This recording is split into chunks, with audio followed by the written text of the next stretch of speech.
आपने इस जंगल के बारे में कुछ सोचा है? इस जंगल में अब दाना मिलना बहुत ही ज्यादा मुश्किल हो गया है। आप कुछ करें, हमें अब दाना ढूंढने में बहुत ही ज्यादा दिक्कत हो रही है।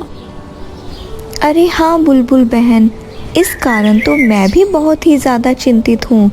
मेरे तो कुछ समझ में ही नहीं आ रहा है कि अब हम क्या करेंगे।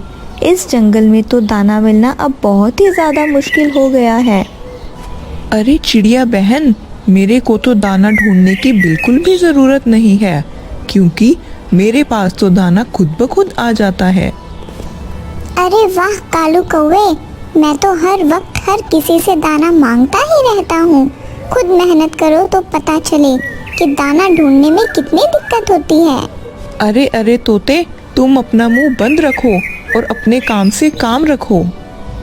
अरे अरे कौवे भैया, तोते भैया, आप लोग ज़्यादा झगड़ा मत करिए। अरे सारे पक्षियों, तुम लोग इतना चिंतित मत हो।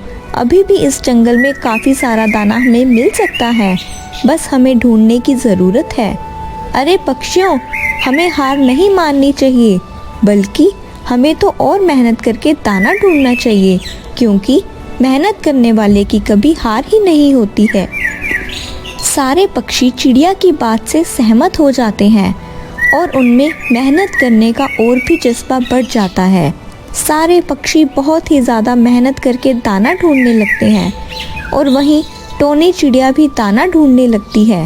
वहीं टोनी चिड़िया भी अपने लिए बहुत ही मेहनत से भोजन ढूंढ रही होती है, लेकिन टोनी चिड़िया को अपने लिए कहीं पर भी कोई भी भोजन नहीं मिलता है। टोनी चिड़िया बहुत ही ज़्यादा थक जाती है और आकर एक पेड़ के ऊपर बैठ जाती है। अरे पक्षी बिल्कुल ठीक कह रहे थे कि इस जंगल में तो अब भोजन ख़त्म हो गया है। अरे अब मैं क्या करूं? मुझे तो भूख भी बहुत ही तेज़ लगी है। चलो जंगल के बाहर जाकर अपने लिए भोजन ढूंढती हूँ। अगर थोड़ा ज़्यादा भोजन मिल गया तो अपने पक्षियों के लिए भी थोड़ा जमा कर लूँगी। फिर ऐसा सोच के टोनी चिड़िया जंगल से आगे जाने लगती है। जब टोनी चिड़िया वहाँ पर दाना ढूंढ रही होती है तो टोनी चिड़िया को वहाँ पर भी अपने लिए भोजन नहीं दिखाई देता। टोनी चिड़िया अपने लिए भोजन जमा करने के लिए थोड़ा आगे आती है तो टोनी चिड़िया देखती है कि सामने ही एक बड़ा सा सांप बैठा है और सांप के मुंह में एक तितली है जो अब मरने ही वाली होती है।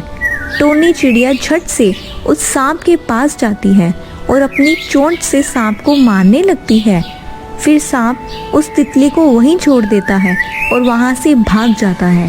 तितली की तो बहुत ही ज़्यादा हालत ख़राब हो चुकी होती है। ये सब कुछ देखकर टोनी चिड़िया बहुत ही ज़्यादा उदास हो जाती है। कुछ देर के बाद वो तितली अचानक एक परी बन जाती है। ये सब कुछ टोनी चिड़िया भी देख रही होती है। चिड़िया बहन, तुम्हारा मुझे उस सांप से बचाने के लिए बहुत बहुत शुक्रिया। मैं तुम्हारा एहसान कभी भी नहीं भूलूंगी। चिड़िया बहन, तुम मुझसे कोई एक चीज़ मांगो, मैं तुम्हारी इच्छा ज़रूर पूरी करूंगी। चलो अपनी कोई चीज़ मांगो मुझसे। अरे सुनहरी परी, हमारे जंगल में भोजन बिल्कुल भी नहीं मिलता है, इसलिए मैं चाहती हूँ कि मेरे पास कोई ऐसी चीज़ आ जाए जिससे मैं अपने लिए और अपने पक्षियों के लिए भोजन मांगूं और भोजन मेरे सामने आ जाए। सुनहरी परी अपने जादू से उस टोनी चिड़िया को एक ताज दे देती है और टोनी चिड़िया से कहती है, देखो चिड़िया बहन, तुम ये ताज पहन लो और ताज पहनते ही तुम इस ताज से जो भी भोजन मांगोगी वो भोजन तुम्हारे सामने आ जाएगा। इतना कहकर वो सुनहरी परी वहाँ से गायब हो जाती है। फिर टोनी चिड़िया उस ताज को पहन लेती है और बहुत ही ज़्यादा खुश हो जाती है और कहती है, अरे वाह, ये ताज तो बहुत ही ज़्यादा सुंदर है। चलो अब इससे जल्दी से अपने लिए भोजन मंगवाती हूँ, फिर देखती हूँ कि मुझे भोजन मिलता है या नहीं। फिर टोनी चिड़िया अपने लिए उस ताज से भोजन मांगती है और कुछ देर में वो भोजन टोनी चिड़िया के सामने आ जाता है। टोनी चिड़िया उस भोजन को अपने सामने पाकर बहुत ही ज़्यादा खुश हो जाती है और जल्दी से वो भोजन खाने लगती है।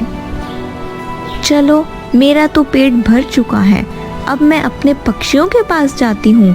वो भी बेचारे भूखे होंगे, मैं उनको जाकर काफ़ी सारा भोजन दे देती हूँ, फिर वो भी पेट भर कर खा सकेंगे। टोनी चिड़िया ताज पहनकर उन पक्षियों के पास जाने लगती है। अरे चिड़िया बहन, ये ताज तुम्हारे पास कहाँ से आया? ये ताज दिखने में तो बहुत ही ज़्यादा सुंदर है।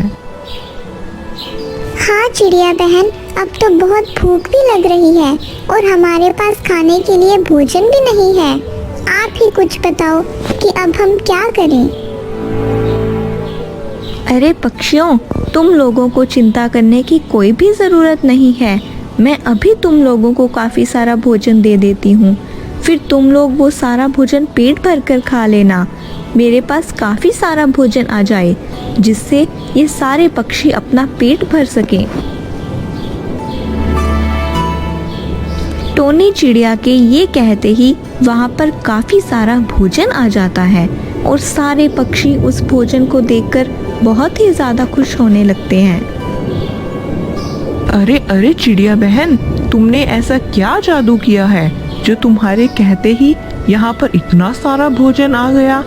अरे हाँ चिड़िया बहन, मेरे तो समझ में नहीं आ रहा है कि तुम्हारे मुंह में ऐसा क्या जादू है कि तुम्हारे कहते ही यहाँ पर इतना सारा दाना आ गया। मुझे तो समझ में ही नहीं आ रहा है। मैं तो पूरा दिन भोजन का नाम लेता रहता हूँ, लेकिन मेरे पास तो इतना सारा भोजन नहीं आता। तुम अपना राज बताओ। अरे अरे पक्षियों, ये कोई राज नहीं है, बल्कि तुम लोग मेरे सर पर ये जो ताज देख रहे हो, ये सारा कमाल इस ताज का है। और ये ताज मुझे मेरी सुनहरी परी ने दिया है।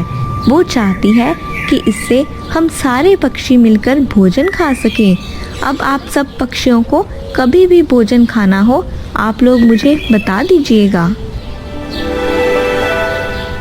फिर टोनी चिड़िया वो ताज पहनकर अपने घर की तरफ चली जाती है। चलो, आज मेरी वजह से सारे पक्षियों ने अपना पेट भरकर भोजन कर लिया है। अब मुझे कोई भी चिंता नहीं है। चलो, अब थोड़ा आराम कर लेती हूँ। फिर रोजाना उस चिड़िया के घर कोई ना कोई पक्षी आता और उस चिड़िया से अपने लिए भोजन लेकर वहाँ से चला जाता। सारे पक्षी उस चिड़िया से बहुत ही ज़्यादा खुश थे, लेकिन वहीं पर एक कालू कौवा उस चिड़िया से बहुत ही ज़्यादा जलता था। ये चिड़िया बहुत ही ज़्यादा चालाक है। सारे पक्षी इस चिड़िया की कितनी इज्जत करते हैं, लेकिन मेरी तो कोई भी इज्जत नहीं करता। अब देखो मैं क्या करता हूँ। मैं इस चिड़िया से वो ताज चुरा लूँगा और फिर सारे पक्षी मुझसे अपने लिए भोजन मांगने आएंगे और फिर मैं सारे पक्षियों को भोजन दूंगा और इस तरह मेरी इज्जत भी बन जाएगी। कालू कौवे के दिमाग में एक शातिर योजना आ जाती है और कालू कौवा टोनी चिड़िया के घर की तरफ जाने लगता है। चिड़िया बहन, जल्दी जाओ। वहाँ तोता और बुलबुल बहुत ही ज़्यादा बुरी तरह से लड़ रहे हैं, इसलिए मैं तुम्हें बुलाने आया हूँ। तुम ही उन दोनों की लड़ाई रुकवा सकती हो। जल्दी जाओ। हाँ कौवे भैया, आप बिल्कुल भी चिंता मत करो। मैं अभी उन लोगों के पास जाती हूँ और उन लोगों का झगड़ा खत्म करवाती हूँ। फिर टोनी चिड़िया तोते और बुलबुल का झगड़ा रुकवाने के लिए चली जाती है। वहीं कालू कौवा उस ताज को पहन लेता है। जल्दी से इस ताज को पहनकर मैं अपने घोंसले में चला जाता हूँ, वरना यहाँ पर टोनी चिड़िया दोबारा आ जाएगी और मुझे ये ताज ले जाने नहीं देगी। फिर कालू कौवा उस ताज को पहनकर अपने घोंसले की तरफ चला जाता है। जब टोनी चिड़िया उस तोते के घोंसले में आती है तो टोनी चिड़िया देखती है कि वो तोता तो बिल्कुल शांत बैठा है और टोनी चिड़िया उस तोते से कहती है, अरे तोते भैया, आप और बुलबुल बहन बिना वजह क्यों लड़ रहे थे? लड़ना कितनी ज़्यादा बुरी बात है। आप मुझे बताइए, बुलबुल बहन इस वक्त कहाँ है? अरे अरे चिड़िया बहन, ये तुम क्या बोल रही हो? मेरा और बुलबुल का कोई झगड़ा नहीं हुआ, बल्कि बुलबुल बहन तो मेरी बहुत ही ज्यादा अच्छी दोस्त है। अच्छा तोते भैया, पर मुझे कालू कौवे ने ऐसा क्यों कहा कि यहाँ पर आपका और बुलबुल बहन का बहुत ही बड़ा झगड़ा हो रहा है? अरे ये नहीं पता मुझे चिड़िया बहन, तुम जाकर उस काले कौवे से ही पूछो, यकीनन ये उसकी कोई नई चाल होगी। चिड़िया अपने घर की तरफ चली जाती है। जब चिड़िया अपने घर पर वापस आती है तो चिड़िया देखती है कि जो ताज उसे रोज भोजन दिया करता था वो ताज वहाँ से गायब है।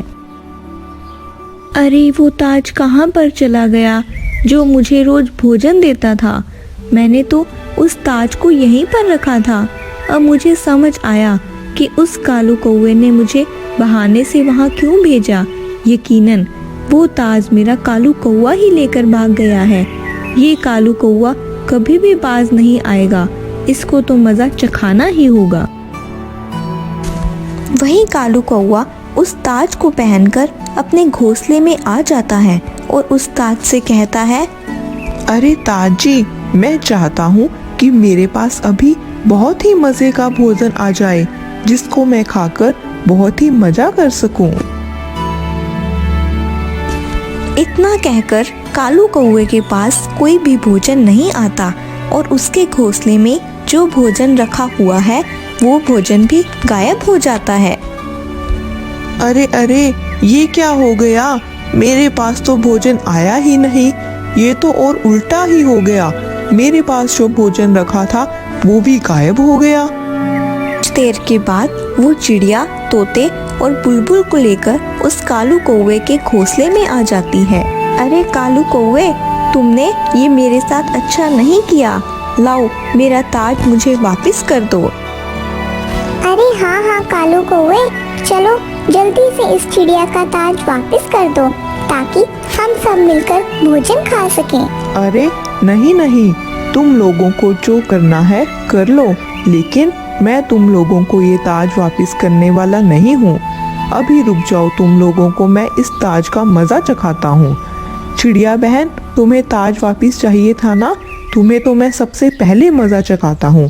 ताज जी, मैं चाहता हूँ कि ये चिड़िया हमेशा हमेशा के लिए गूंगी हो जाए और आज के बाद ये चिड़िया कुछ भी ना बोले। बस फिर क्या था, जैसे ही उस कौवे ने उस चिड़िया के बारे में बुरा बोला, उस ताज ने उस कौवे को दंड दिया और उल्टा कौवा ही गूंगा हो गया। अब तो कौवा कुछ भी नहीं बोल पा रहा था, अब उसकी आवाज नहीं निकल रही थी। फिर तोते ने झट से उस कौवे के सर से ताज उतारा और उस टोनी चिड़िया को जाकर पहना दिया। अरे चलो चिड़िया बहन, अब हम लोग अपने घर पर चलते हैं और इस ताज से अपने लिए भोजन मांगते हैं और पेट भरते हैं। चिड़िया, तोता और बुलबुल उस कौवे को उसी हालत में छोड़कर वहाँ से चले जाते हैं और वो कौवा अपने करतूतों के कारण हमेशा हमेशा के लिए गूंगा हो जाता है। इस कहानी से हमें ये सीख मिलती है कि हमें कभी भी किसी से जलन नहीं करनी चाहिए, क्योंकि जो लोग किसी से भी जलन करते हैं वो कभी भी जिंदगी में कामयाब नहीं होते हैं। अगर आपको हमारी स्टोरी अच्छी लगी तो चैनल को सब्सक्राइब करना मत भूलिएगा।